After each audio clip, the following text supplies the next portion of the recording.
for joining us for the Prosperity Playbook podcast presented by the Atlanta Voice News. I'm super excited to be actually interviewing, I guess I could consider him a mentor for about 2 to 3 years and something like that. But we did some work together back in the past, and we just, our synergy kind of connected, and he's here. I'm super excited to have you here. Same here. So let's just jump right into it. We have Mr. Kevin Lloyd. He is a serial entrepreneur, and the name of his episode is Power of the Mastermind.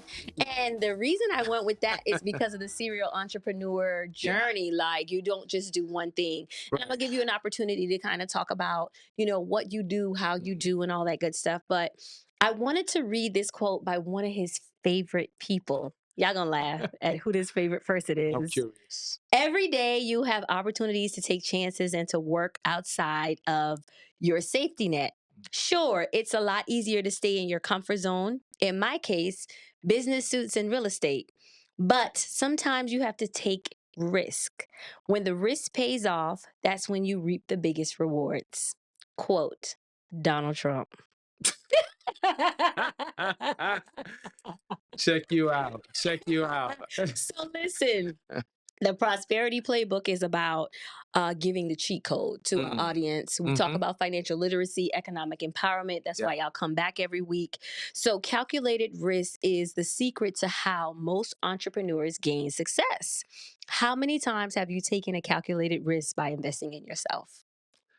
Oh, a lot of times. Okay. A lot of times. And I'll start with my corporate background. So even though I'm a serial entrepreneur now, I spent 25 years as a retail executive. Okay. So I climbed the ladder. So think about it this way. I lived or relocated 10 times over that 25-year period. Okay. A lot of those were promotions. Wow. And that comes from betting on yourself, right? Yeah. And then making sure that you let the right people know what you want to do. That's true. That's stepping out of your comfort zone, trying different things, and spreading your wings in a lot of cases, right? Obviously, by God's grace. But it really was a lot of betting on yourself. It was a lot of risk. I mean, like pure risk. Yeah. You talk about moving from city to city, relocating, getting acclimated. And it's one thing when you do that by yourself, then you do it with your family, is even a lot more risk. Yeah. And sometimes it works and sometimes it doesn't. Ooh. But what I hear is high risk, high reward. Absolutely. Yeah. So tell us a little bit about what you do and all these companies you're a CEO and founder of. Just tell us a little bit about that. Yeah, so I'll give you the breakdown. Currently, I am involved in 4 different ventures. Right? Okay. I went into COVID with 2 and came out of COVID with 4. That's cool. And basically, so the first company was ColumbusBlack.com, based out of Columbus, Ohio, under the Lloyd's of Columbus umbrella. And basically, it's the online connection, basically, for the Black community to commerce and culture. Okay. We were doing basically email blasts before email blasts was a name. Before social media was a name, we were doing those things. We've done a lot of events, virtual as well as live events as well, but basically being that foundation and pillar in the community. So that's one. The second one is MYLE, stands for Make Your Life Entertaining. So Sherry, who's my wife and co-founder, we founded MYLE together. And basically what that is it has evolved. What was an app idea turned into an event management and data insights software company, right? Okay. So big evolution. And on the front end, we've created a platform where you can find things to do, places to go, and food to eat, right? Through the app. I think that's cool. Yeah. So when that's think about it, I said 10 relocations. When you're trying to get acclimated, this is perfect. When you go to town to travel, it's perfect, right? Yes. And then on the other side, you can actually host, post, promote, and sell tickets to your events through the same platform. Wow. So that's for the other side of the marketplace, as we call it. So anybody that's hosting events or they own a venue, they can actually post their information, amplify it through the same app to promote their stuff and sell tickets. And now we're working on a data insights piece, and we work with major corporations like Amazon and Visa that are new clients for us to help them with data insights or registration sites. That's pretty dope. Yeah, it's actually very exciting. Like, I mean, we're in entertainment, right? Yeah. That's what we do. Yeah. And we work hard to make your life entertaining through the platform. That's cool. Yeah. So in a nutshell, those are the first 2. The last 2 during COVID, coming out of COVID, Color Coded Labs. Okay. Where my partners and I, we basically created a platform. It's a workforce development piece. Yeah. Where we educate Black and brown folks on how to code. So full stack development in JavaScript to fill these high demand, high wage, high tech jobs. Yeah. And close the wealth gap as well as the disparities that exist in the workplace. And last but not least, we own a co-working space as well. So Oh. called Venture Suite is a suite of ventures where Mm-hmm. people can come, work together, grow together, build business. And our number one value is everybody eats, because we believe it's enough for us to work together and everybody should benefit from it. That's pretty Yeah. dope, guys. Like Thank you. serial entrepreneur on steroids. That's what it sounds Big like to time. me. Yeah, for real. Okay, so listen, what was your personal journey to obtaining these businesses? Like, Mhm. it sounds glorious and amazing, but I'm sure, like you said, sometimes it works, sometimes it doesn't. Yeah. Tell us about that.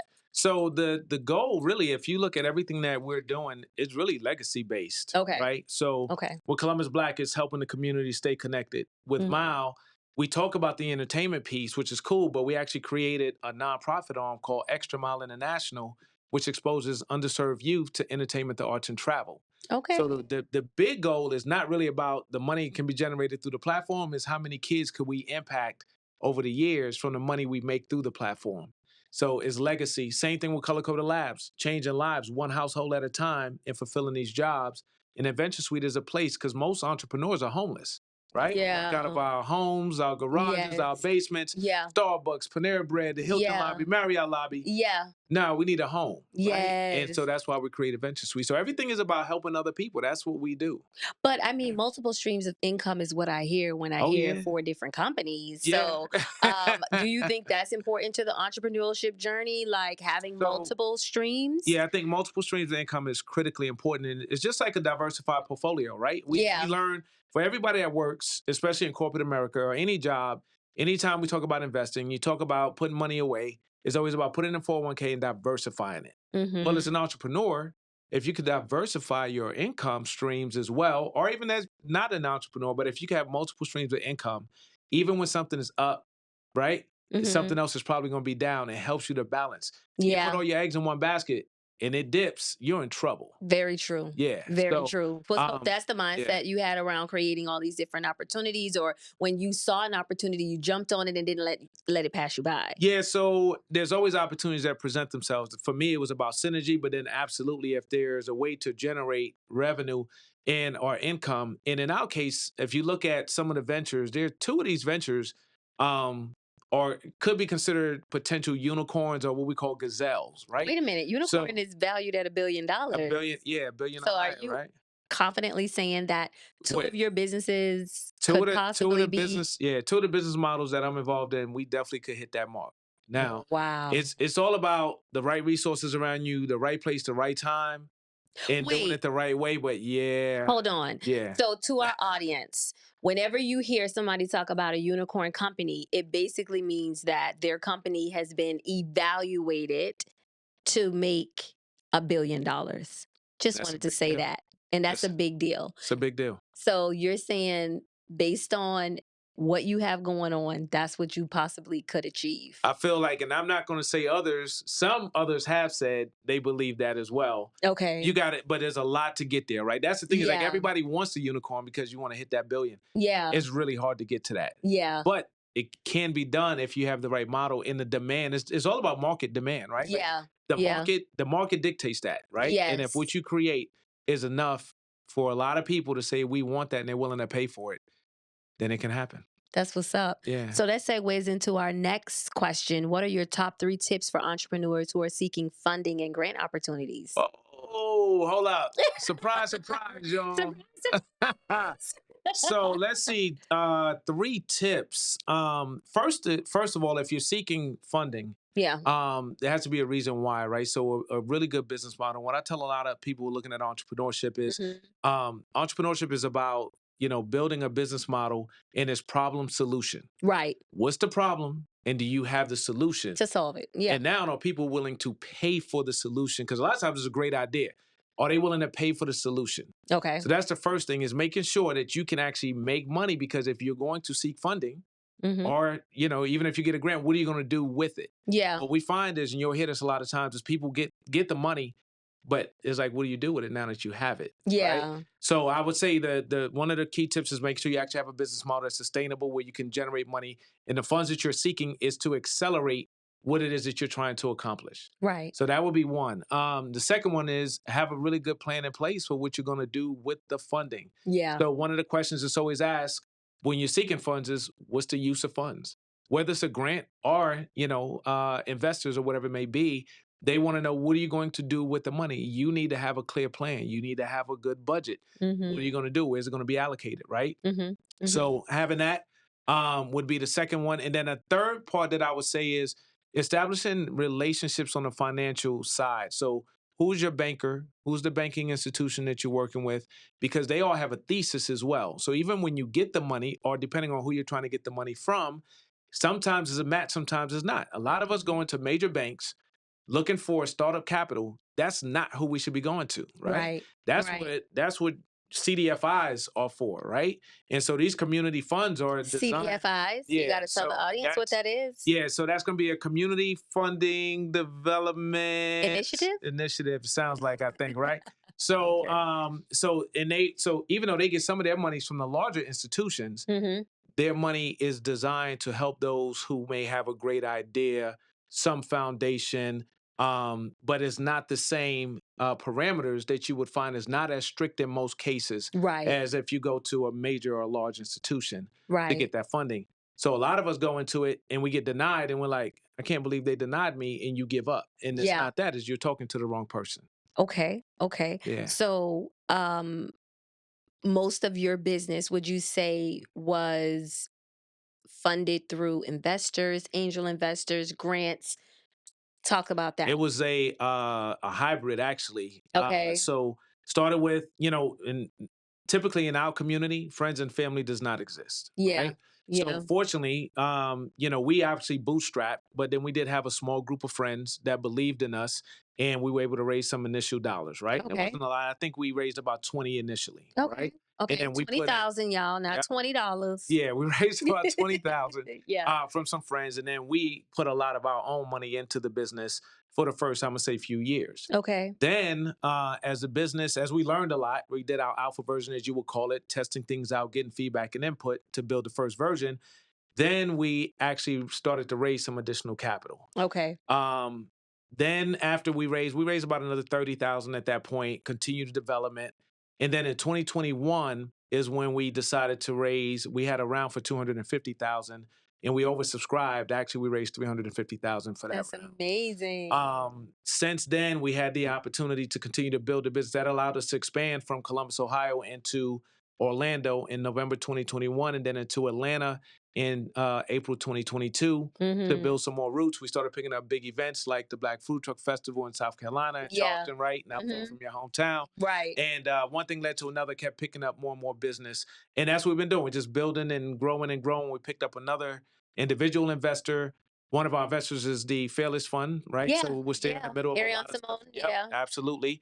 And then most recently, we obviously won a couple of pitch competitions, and most recently, a really, really big grant that we can't announce yet that's coming up soon. So it's been a hybrid of dollars coming from different places. Do you need a consultant? I'm just like, look at you. Yeah, we're working on that. Okay. So in 2024, this is the last question because we're kind of running out of time. How much money can you honestly live on, and why? In 2024? How much money can you honestly live on, and why? Personally live on? Personally live on. Personally live on. In 2024. Yeah. That's a great question. Like conservatively, like you're looking for like live or just survive? I want you to answer the question. How do you see fit? I'll put it in the range. Six-figure range is suitable to be able to live, fairly comfortable and make it. Okay. Right? Okay. The higher, the better. Okay. So what are some of your challenges that you faced when it came to financial literacy and when it came to growing your business? So, which one are we at again? So basically, how hard is it to start and run a business and become successful? Like, tell us about that journey for you. And then we'll have some fun. Listen, I'm looking into the camera. It is really a journey, right? what I have learned from it and what I try to share with other entrepreneurs is to embrace the journey because it's ups and downs. The life of, I don't even say the life, I would say the day to day of an entrepreneur is similar to any other person, except for the fact that your ups and downs happen by the minute or by the hour every single day.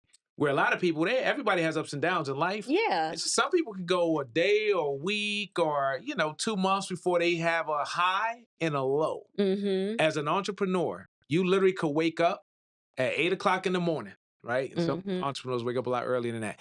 But let's just say 6 a.m. You wake up at 6 a.m. and by 9 a.m., you can feel like, why am I doing what I'm doing? Mm-hmm. And by noon, you can get a call that puts you on top of the world. So your life can change in the blink of an eye. In a blink. And by 5 p.m., you could be pulling your hair out again.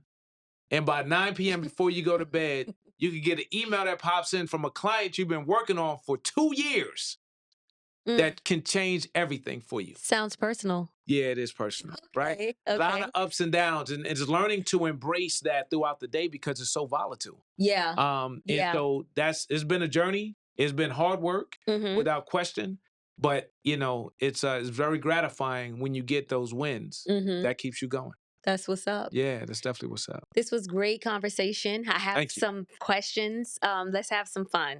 Uh-oh. So, chapter 10, Think and Grow Rich has been the theme of this month for our Audible marketing situation. And I think it's one of the books that you definitely should have in your arsenal. If you're an entrepreneur or just a person that's on that wavelength of, attracting and understanding how mindset works and all that good stuff. So, in chapter 10, Napoleon Hill basically said, uh, he wrote that the driving force toward riches is the power of the mastermind. True or false? Is power essential for success in the accumulation of money? Why or why not? I would say power is definitely a major component in it. I think it starts with internal power, Yeah. right? And mindset. Yeah. Words you use, right? Mm-hmm. If you believe, you can achieve. If you don't believe, it's going to be really, really hard. It's very difficult. So Mm-hmm. that internal power, to think bigger, to think like you have that right mindset, right? Think and Mm-hmm. grow rich. Like if you have that, then you can do the things that are needed to achieve what you're looking to achieve. And it allows you to overcome those barriers or embrace that journey that I just mentioned. But if you don't have that mindset, if you don't have that power, it's going to be hard to literally accomplish those goals and achieve wealth. Very true. Very Yeah. true. Great answer. Which door would you choose? Wisdom, health, or money? You can only choose one. Yeah, health. Health. Why health? Yeah, health, because without your health, wealth doesn't matter and wisdom doesn't matter either It because you can doesn't. lose that wisdom through the mental health issues, right? Or Yeah. physical health not being able to accomplish That's much. what's So, up. yeah. So you say health. Health first. I like that answer. Yeah. And then this last question is finish the sentence. Mhm. Financial literacy is important because.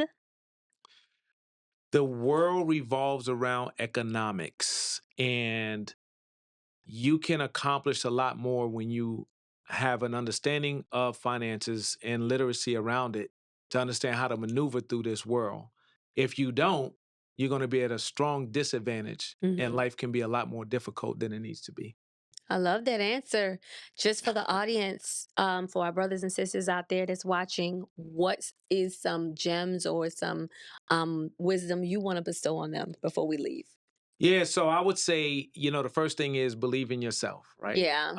And I'll Sounds start. so cliche. It does, but it's real. And the reason why I say that is I look at you, right? Mhm. And I think about like some of the videos you were doing on social media and things like that, right? Yes. And the fact that we're here now doing this podcast, right? And what you're doing, to see you evolve yourself is like you believed in yourself. A lot of people hesitate. They don't take that first step. Yeah. And I feel like that is a critical part in taking that first step. You got to believe in yourself. So that's where I'll start.